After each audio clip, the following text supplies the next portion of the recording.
You got to eat yet. Okay. How many prizes You get one prize for this game. Oh, these are. Hi, buddy.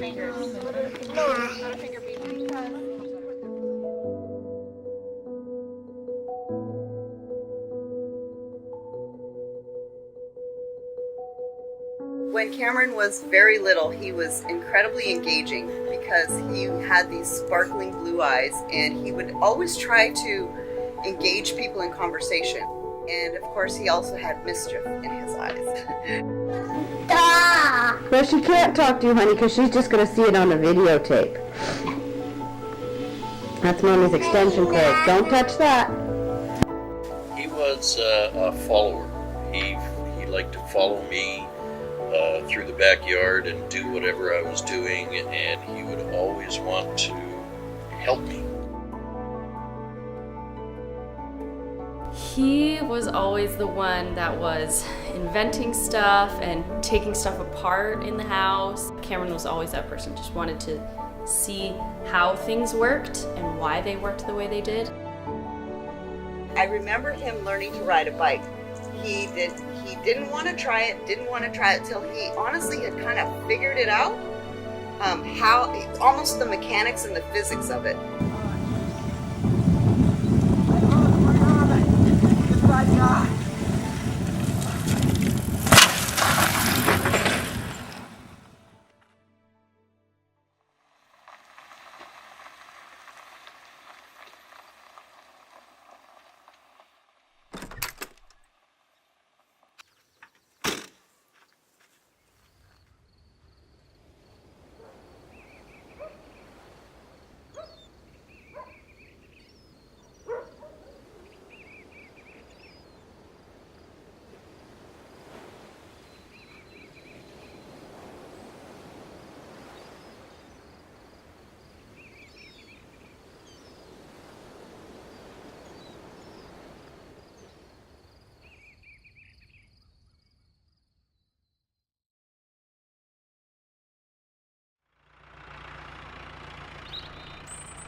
All right, yeah, we're live.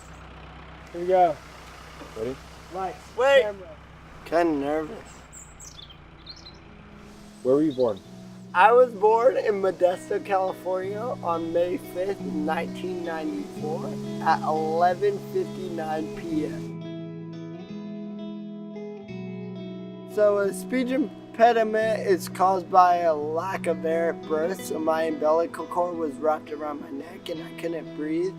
And I was in speech since I was like 3 years old up till about 6th grade.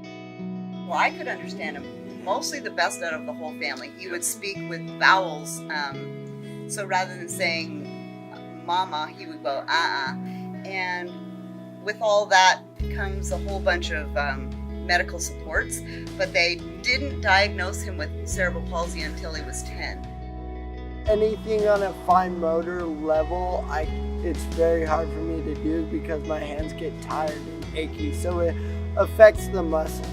I was constantly taking him to be evaluated to see if he was within what they called the developmental milestones, and he would be right on the edge, always, pretty much always. We pushed him, and he pushed himself. Yeah. He pushed himself very hard, and a lot of times he was very hard on himself. You have to do whatever you can during those first 3 years of life to make those dendrites grow and fire across the midline. And so we constantly kept him going to Gymboree. We were constantly pushing him to speak. We never said, that's not a good idea, you shouldn't really do that, that's a little dangerous, or that's really not recommended for a child your age. We just let him do it.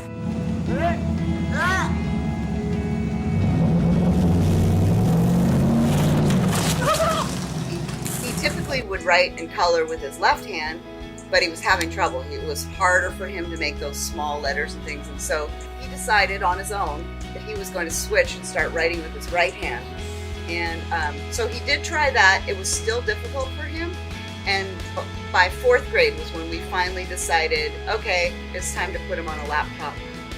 The cons are that kids would ask me, hey, why are you using a laptop in school, and kind of self-conscious about it. But the pros are that I did my work a lot quicker than anyone else, so I had time to play around and get to know a computer. One of the things that was also difficult for us as parents is when we would hear about kids teasing him about his speech. I was made fun of by kids at school, but my older brother would stick up for me, like no questions asked. Good, dude.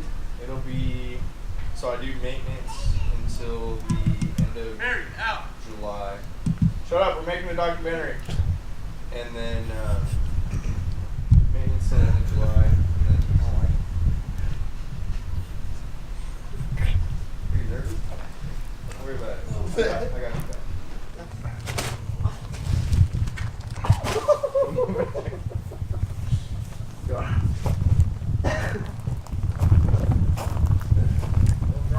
Don't drop them. Oh, drink it? Keela, why are you doing this?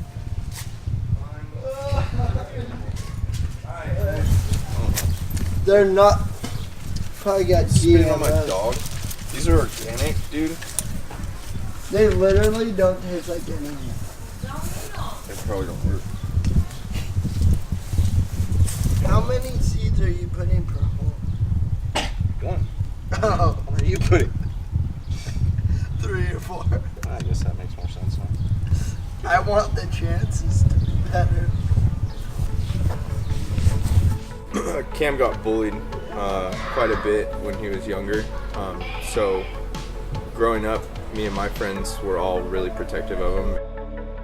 I was walking home and this kid was walking too, and he said something to me and I kind of shrugged it off, you know, and my brother pulls up to me and is like immediately, he's like, hey, what's wrong? I'm like, well, this asshole is just like making fun of my backpack. And my brother throws his truck in reverse, screeches back, and he's like, hey, are you making fun of my brother? And the kid's like, no. He's like, good, keep it that way. Growing up as kids, we were always going on adventures together. It was cool because being so close, we didn't really need other people. So if our friends couldn't, come out and play, we'd just go find things to do. We'd take apart things more than we'd build things. I remember one of the first things he ever took apart was a microwave, and took the whole thing apart and attempted to put it back together. And I've always just been so intrigued on watching how his mind works. And I can always count on him. I've always been able to count on him for anything. He's helped me get through a lot of rough times in my life, and it's been nice to have a brother so close.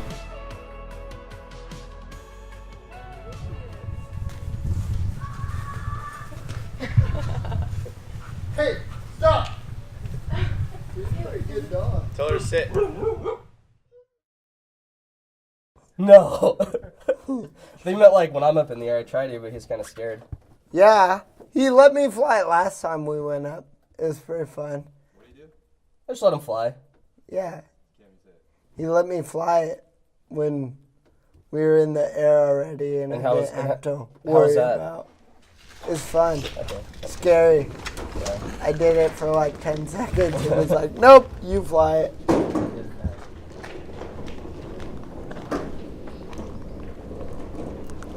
So I've known Cameron for about like too long. I think we met in like 3 or 4 years old or so. We were neighbors, so we were always like hanging around. And you guys became friends pretty easily, like. Oh yeah, got the same interest. Always loved doing stuff outside. Rarely indoors. He hated video games. Go big or go home! Hear that little voice crack there?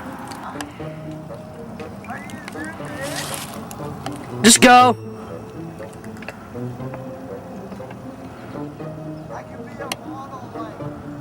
No, you're not gonna be a model, Cameron. No. Yes, I'd say his number one thing is his ability not to like worry about what other people think about him, and that's a good trait that he has because he uses it to his benefit.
I think it's great. I mean, our military, not only like the international police force, but a big source of the stuff we do is a humanitarian mission. So like all the stuff around the world that, like all the hurricanes in like the Gulf and whatnot.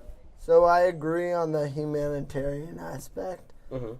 but I think there's a lot of like, well, we just need a base here. We need a base there. Let's send guys there. So like a lot of stuff like in the Middle East, you have like looking back at Iraq and Afghanistan. Yeah. So you had bad people over there. So I don't have a problem with that. Do you think oil had anything, the fact that we get our majority of oil from the Middle East had anything to do with it? Probably in some individuals' minds and decision making it probably did, but No, but to you. For me, no. You don't think that oil had anything to do with it? No. Interesting. It is interesting. So, while we don't agree on a lot of things, we do agree on like a couple main things, and that's just love life and have a good time.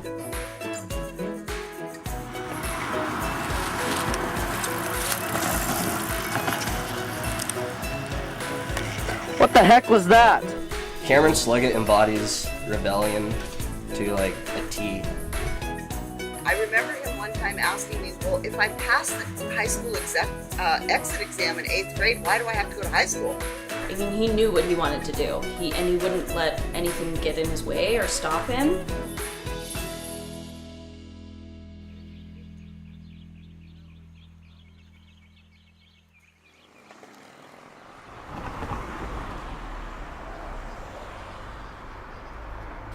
Step back. All right, now walk forward.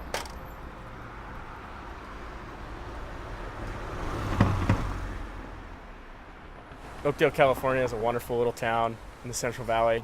You know, it's the type of town where some people can really get stuck, and it's a type of community that has a really strong sense of a community and a really strong conservative mindset. And, you know, being in that close community where expectations are set right here, and you're not, you know, if you don't meet those expectations and play high school football and do this and graduate and do this, and you don't go to college, get married, have a job, have kids, and buy a house, you know, a lot of people view you as a failure. That's one thing Cameron really saw early on, not only with technology, but just with people, is that, you know, he saw through the bullshit. Alright, let's see some like laughing. Say some laughing.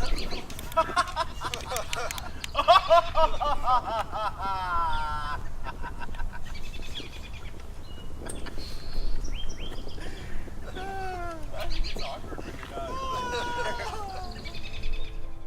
I just question things and question answers and, you know, why? It's hard for me to take things as they are. I want to know why. I think that growing up in a small town, everyone knew who Cameron was. He started trends people would follow. When we went to high school together and people would find out, oh, you're Cam's sister, they were like, what? Cam's awesome. It's kind of like they want everyone to fit in the box, and I did not fit in the box, so I was always like a kid that, you know, I was liked as a person, but hated as a student.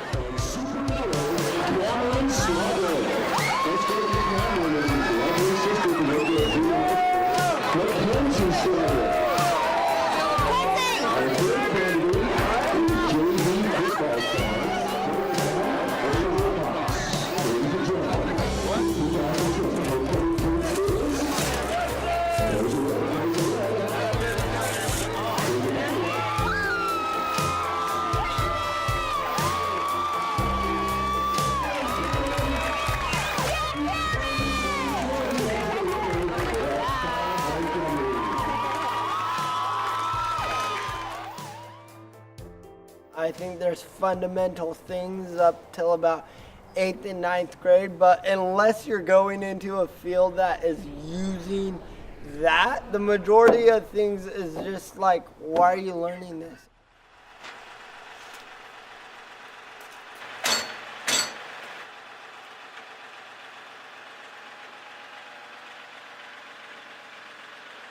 Like, I learned more in 6 months running my landscaping business than I did in 3 years of high school. So.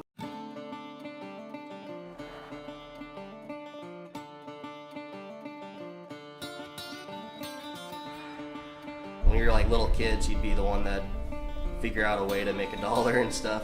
Working the lawns, mowing lawns and whatnot, and doing landscaping stuff. So when he was in high school, that's his first like main job, was he was a business owner, and that's pretty cool. A lot of people didn't really think he was going anywhere. I remember teachers at the time were kind of condoning that.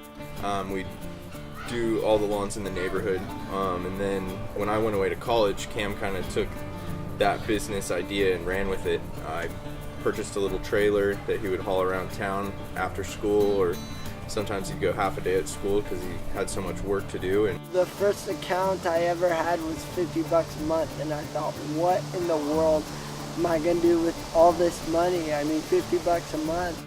And he had a lot of adult employees under him, which was crazy for a kid that age. And that was before I could drive, so I would hire my dad to drive me with the lawnmower and everything to go cut the lawn. It grew from, the small lawn jobs to things even bigger.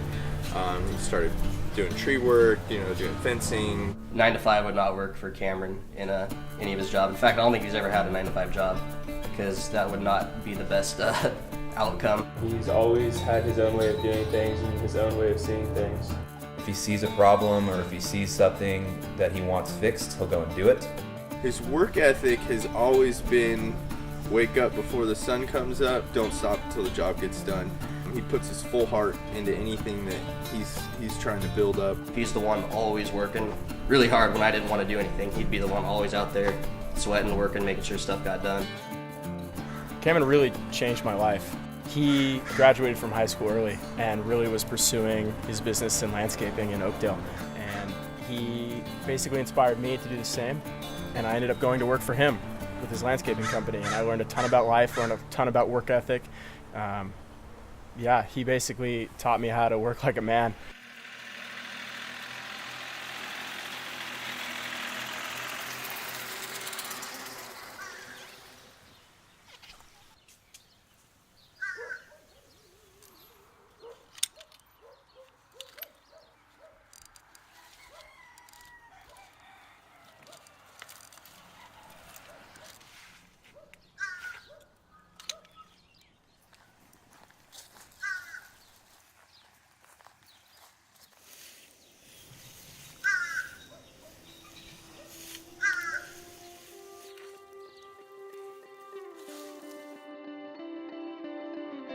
One thing I love about Cameron is that he does not care about any societal expectations or anything in that matter in regards to what he does and his success. He views success in his own way, and he's willing to sacrifice anything necessary to get to his view of success, regardless of what people view of it or what the world sees it as. When he was about 8 years old, we were having a discussion, a family discussion. We always have fairly heated family discussions, but we allow our children to express their opinions. And we were telling Cameron, it's really important that you go to college so that you can pay for your house, pay for a mortgage, buy a car that you need to drive around in, buy food, and pay for your utilities. And he was quiet for about 15 seconds, and then he said, well, I'm going to get myself a beef jerky truck so that I can sell beef jerky, and then I do not have play guitar. And play guitar, and then I don't have to have any bills. I won't have to have a mortgage. I'll be able to pay for my food, and then I can go wherever I want. And I remember being worried about that. Well, if you don't go to college, how are you going to, support yourself? He's done pretty good. He's done very well. Like I said, I wouldn't be where I am today, and I wouldn't be nearly as successful as I would be today without him and, what he showed me. The only reason I was able to go hike the Pacific Crest Trail was because he put me in the position to do it and showed me that I could, break out of the mold. Most of my memories with Cameron in the early days were all surrounded around, almost a work environment. He was so focused on his business and his work, and we would do little things together like go hiking and skiing every once in a while. But it wasn't until later in our relationship, a few years down the road, that we became really, really good friends as adults.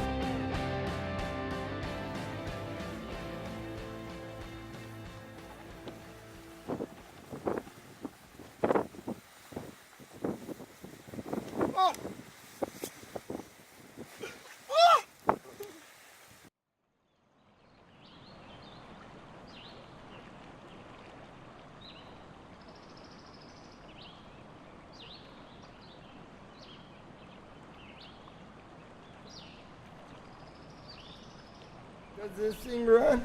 Yeah. Sweet. Almost everything runs now, man. That's a joke.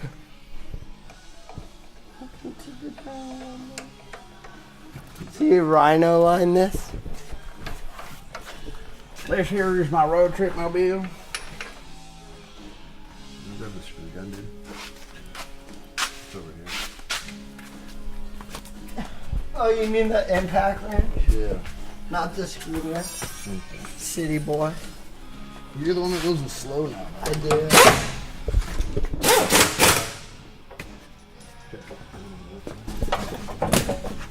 Oh, they're spray paint. That's yeah, that one.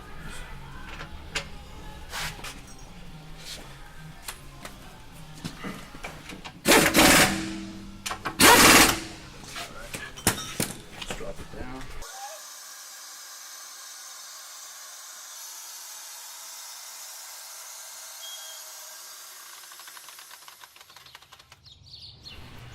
The day I met him was probably when he was 16. He was trying to convince me to rappel off my apartment. That's kind of, in a nutshell, the beginning of Cam. Well, one of the first things, and where I originally met Cam, was the landscaping in my garden. As you know, he had a landscaping company, and I got Cammy over and said, you know, would he help me? And we kind of got into it together. As you can see where we are here, he did a beautiful job of putting this place together. He never stops until it's done. Yeah. He'll be there till 11 o'clock at night working if it's not done yet. Drag me along into it too. From the minute he wakes up in the morning, there's always something inquiring about, or something to do, or something that he wants to potentially finish that day. I do think in 10 years' time, I see Cam being hugely successful, and because of the reasons I said, the tenaciousness, keeping at it, and overcoming all kinds of obstacles, not only in the business, but personal as well. My dad always kind of had sound equipment, and my brother started, I think, like similar time I started, and I mean, people always need DJs, and we're pretty personable people, so we always got gigs to do, you know, school dances and weddings and stuff like that. Even at a young age, he's always taking care of himself And others. He would give you the shirt off of his back and then walk to a store and buy you more shirts. Very caring person. I found him to really look after people and support his friends. If you need something done, you give him a call. Like whenever I need help or something, call him, he'll be there no matter what. Even if he's in like a different county or different country. Whether it be employees or family members or just friends, everyone says the same thing. They absolutely love Cam. It might be easy to kind of write him off as a surfer dude kind of guy because of his speech impediment. But if you really take the time to like listen to him, to talk to him, he's a lot deeper than that. And he's never been a kid who's always wanted things. Things are not important to him at all. He was involved in an accident where he got hit. Someone totaled his vehicle, and so he got a big, insurance check to replace the vehicle. The check ended up being more than what he had expected. So with the extra money, he decided that he was going to buy 32 pairs of Tom's shoes and take them over to this orphanage that he had worked with in previous years in the Dominican Republic and give 32 kids a new pair of shoes. Most of these kids didn't have anything on their feet, let alone ever seen a pair of shoes.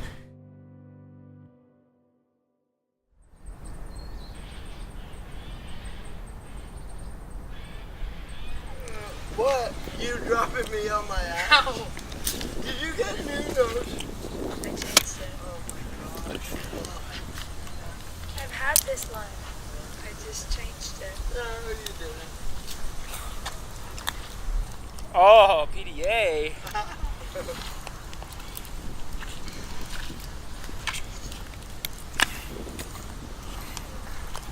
Yeah, get her. No. Come on, babe. Oh, and Nika? Yeah.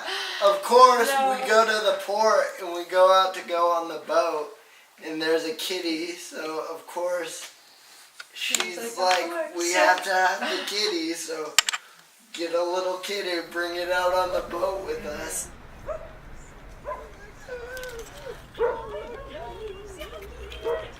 Ow! Let me out! Hi, kitty. Hi, kitty.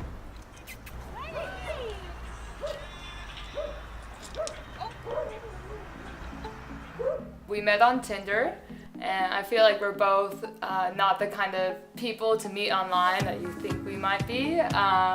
But yeah, I think we were just both looking more for someone to hang out with and not really like looking for a relationship. And yeah, after about a week of texting, we met in Santa Cruz. We had the first date there, and he took me surfing and paddleboarding. And ever since that, yeah, it was good. 3 weeks after knowing him, barely even interacting face to face, he asked me to go to Nicaragua with him, one-way ticket, and I was like, sure, yeah, let's go. I had a great time. We fell in love with the lifestyle there. The people in third world countries generally are like the nicest people I've ever met. You know, they might not eat for 3 days and they'll give you the meal off their plate. I mean, I think the biggest thing I take from traveling is that it humbles you. You come back and you see like, wow, you can cut a lot of things out of your life and still be happy than most people. He moved to Nicaragua and set up did a work trade, set up a Wi-Fi system there because he saw something that the people needed. Running a business in another country with the language barrier was quite an experience. Ever since I met him, he's always wanted to travel. He would always tell me he's going to go on this big odyssey, he was going to leave. He even told me a few times that he wasn't ever going to come back, but he did, luckily.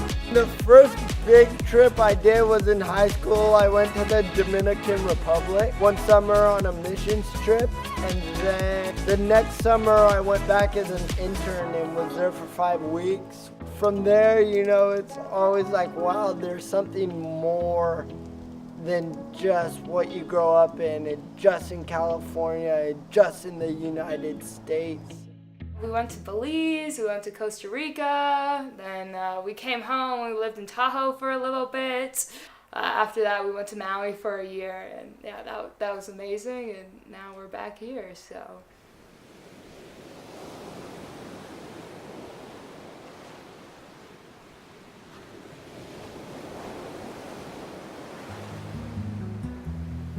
It's important to keep searching and not give up and keep looking for that significant other, because life is much easier with someone to vent to, someone to talk to. You know, a lot of people get their heart broken and give up and just kind of have this internal abuse, internal dialogue, but you just have to keep going. I mean, there's someone out there for you. I've had my heart broken a couple times. I've always given people the benefit of the doubt, and you know, cheating and stuff, you always deny it, but you know, and then you find out the truth, and yeah, it happens. And I think that's kind of why I'm kind of like how I am today, and just kind of shrug it off, and I don't really care what a lot of people think. I just kind of do my own thing. Annie's different for a few ways, you know. One thing I really admire is she just does her thing. She doesn't, I mean, she's similar to me in that you care what people think to a point, but like past that point, just do you. You know, so that was really attractive to me. You know, we both like being outdoors, and she forces me away from my computer when I don't want to be, and then when I get away, I love it. Annie makes me feel, yeah, I mean, just the thought makes me smile.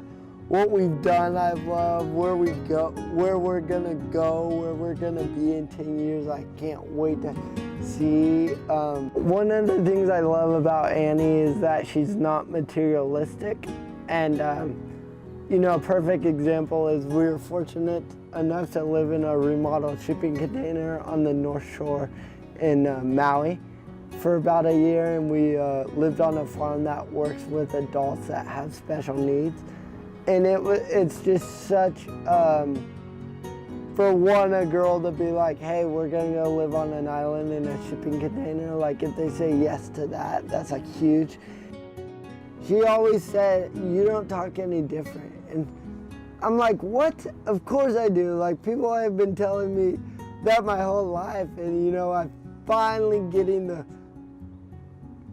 grasping the concept of like, I really don't talk any different in her eyes. So like, it's really refreshing, and like, I can do what I want to do, and she loves me for that, and you know, and it's just really nice to not have to conform to anything.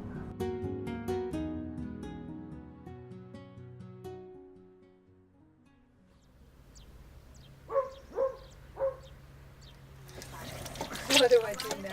I'm making dinner and being clean. Look at me. Oh my god, I thought you were trying to actually like portray Cam in this film. No, it's a real movie. Yeah. Put it back up there. Kitty soup.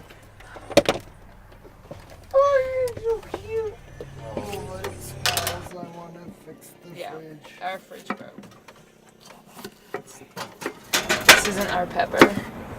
Definitely took it from inside the house. Oh, it's not our Kichu eats. We can't. Yeah, this is a live one. It tastes way different. It doesn't?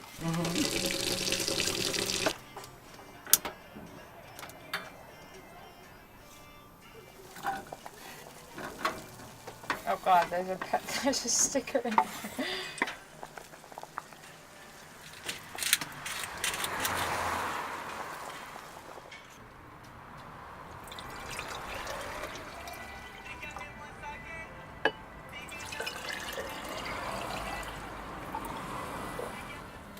Food tastes way better when you like buy it from the farmer's market.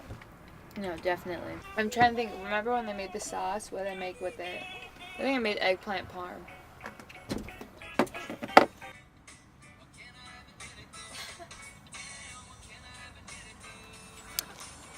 Hi, cutie pie. Get him. Get him. Hey. Hi.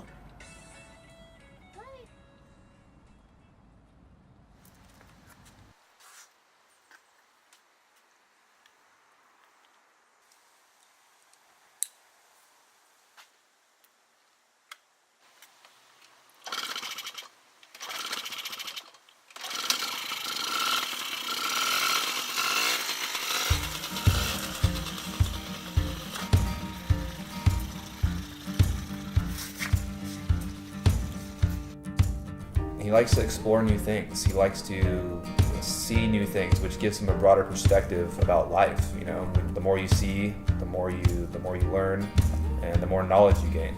He never once let his disability get in the way of him from going mountain biking, or going skiing, or going climbing, or going camping. Cameron Sluggett never let anything get between him and what he wanted to do. If he finds something that he's passionate about, then he will just work on it 24/7, all day. Like, yeah, very, very driven and very focused individual, definitely.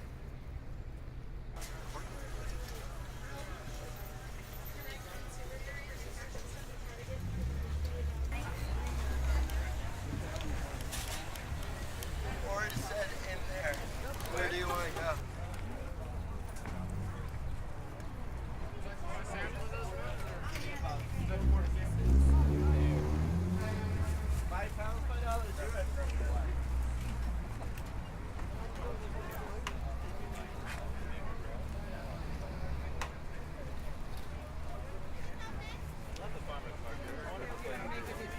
You don't want chicken? No? Are you sure?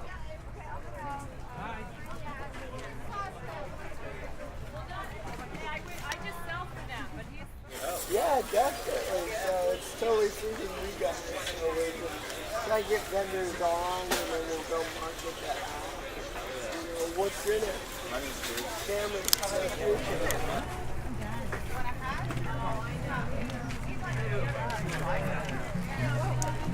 I'll be out there. Yeah, no, I love it. Back to my roots. And then it'll get you on the app.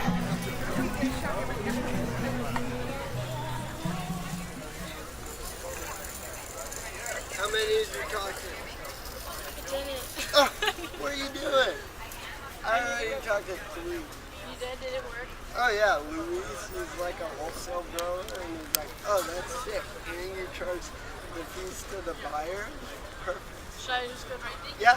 Yeah, be like, hey, we're building a community, like try and get more people out. Growing up with technology, and in Oakdale, there's a lot of farmers and, you know, ranchers and producers and things like that. And I just saw a need to connect them better. I always went to farmers markets and stuff and see that it's such a inefficient process, and I think the process can be improved on. And because my love and knowledge of technology, I thought it'd be a great aspect to marry the two. He wants to make it easier for the farmer to get his goods out into the market and get what they deserve for their for selling. He's just bringing it all together, and it's quite a deal he's working on it. Even on this app, he started at a certain angle, started to see it goes in a different way, and he attacked that angle. That's the thing I appreciate. He hadn't, ever turned back and, changed his view. As the app and as the opportunity moved, Cam moved along with it, but with the same amount of intensity. And that's a real good virtue. And as a result of that, I think he's got a very good chance of making this work. Doesn't make any sense. If you just have to take care of your body. Your body is an amazing machine. Yeah. You put good stuff in. It's the old adage, GIGO, garbage in, garbage out. Garbage good in, good good out. in, good out. Have you always been like pretty healthy growing up, like conscious of what you eat? No, I was very sickly when I was young, and by the time I matured and went in the army, then I got tougher and smarter, I guess. I don't know. I don't think I'm very smart, but I've got a long ways to go. But you're smarter than me for sure. Well, there's always learning experiences that avail themselves to us every day. Since I'm Armenian and some of my relatives came from the Fertile Crescent, and this came from the Fertile Crescent, as most of our wheats did, and so it was just, I don't know, it's just serendipitous that it happened that way. So we just started growing these, and I don't like to grow modern wheat, so this is, as I said, 19,500 years old. I can show you a field over there. Einkorn is 27,000 years old. So that's the very first one mankind ever ate. And so then they buy the seeds from you, then what, bake and do? Yeah, they make a rice dish like the Faros. You do faroto, which is like risotto. Okay. But it's that, and then if we do Korshan wheat, which is like Camus, then it would be Korshan Odo, and if it's barley, a barley Odo, and do all the Odos. Most of the bakers that I work with in LA at the farmers market, they'll buy from me and maybe do 20% of my stuff with some AP all-purpose flour from some mill. I don't know what mill. Okay. Where they can buy cheap, and it's coming from all over the world. It's been blended and it has a straight line. Ours, who knows where it is, Yeah. Characteristics. But ours has the flavor intensity. Mm-hmm. They don't have near the flavors that these things do. How long has this farm been organic for? The last of it will be certified this year, but a lot of it's been certified for about 7 years.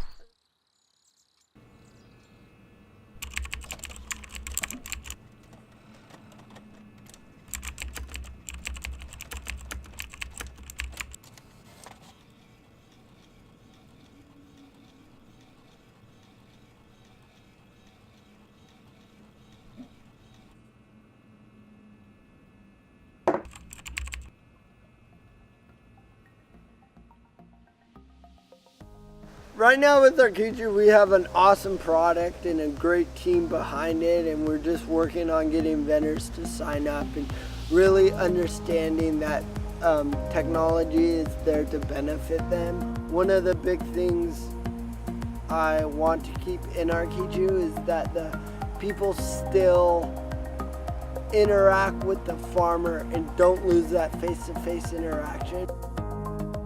We're really building Arquichu to connect the local vendors and producers with the customers directly. Vendors can sign up on the website. It's totally free. We don't ask for a credit card. We're just working on building a community of vendors and users on the app. You can buy things right through the app. I think he used to be a lot wilder. Now he's starting to really focus on things, you know? So he used to be completely over here, and then I'm going to Nicaragua right now, you know? And then he's off on some tangent. Now he's starting to really focus on it and kind of get his direction. Couple reasons I chose San Luis Obispo. One, there's great farmers markets and agriculture down there. Two, it's got a great startup culture. And I got accepted into a startup incubator down there called the Slow Hot House. So that has been super beneficial to me.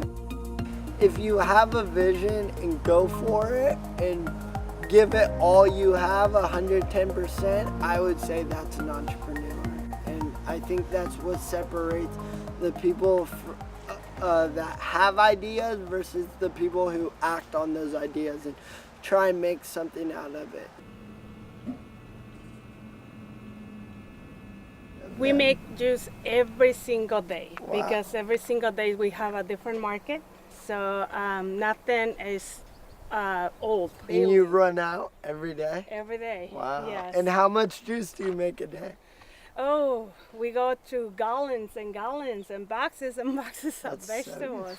It's just, it blows my mind just talking to farmers, and like I said, you see the end product and most people just take it, grab it and take it and don't think about it, and there's so much that goes into it, yes.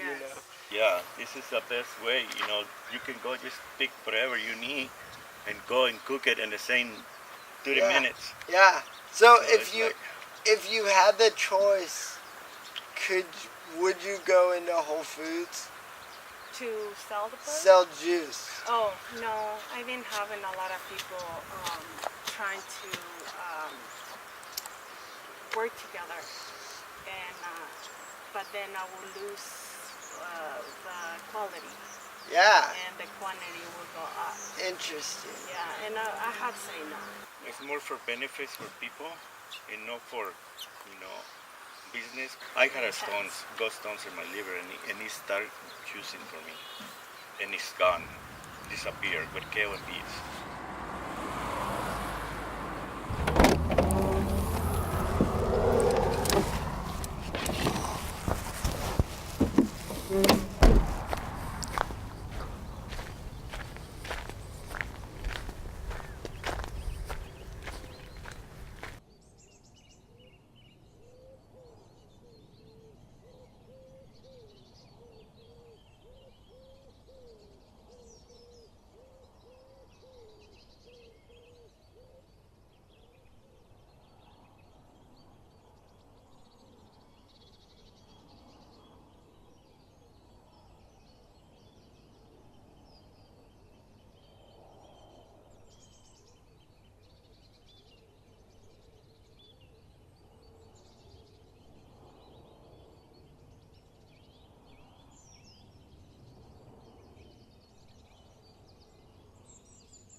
There's so many stories with Cam.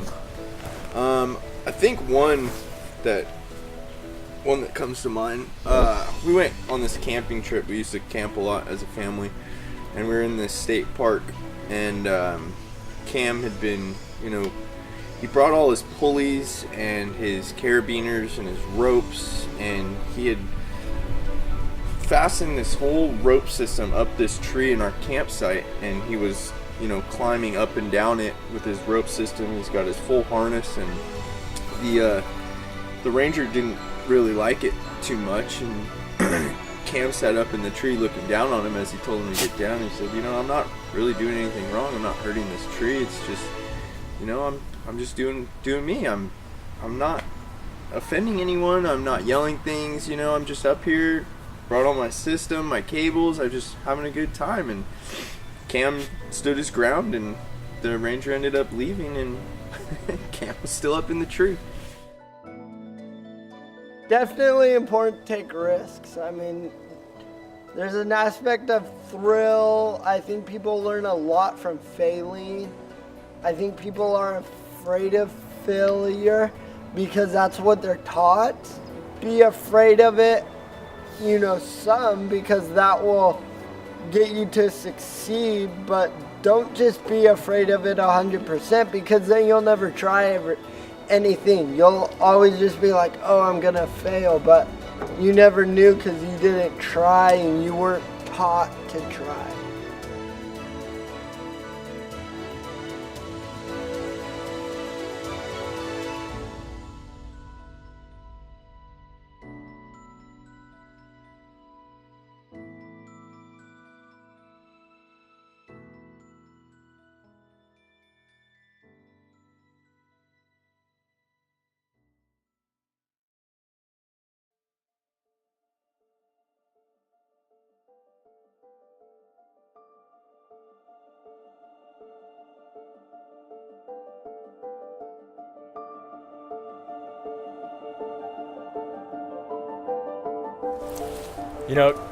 That's a hard question to answer. In 10 years from now, who knows where Cameron will be, but wherever he is, he's going to be exactly where he's supposed to be. Cameron's not going to settle. Cameron's not going to settle for anything less than what he wants. He's going to end up extremely successful in whatever environment life places in him and wherever he is in the world. And anybody that knows him and says differently doesn't know what they're talking about.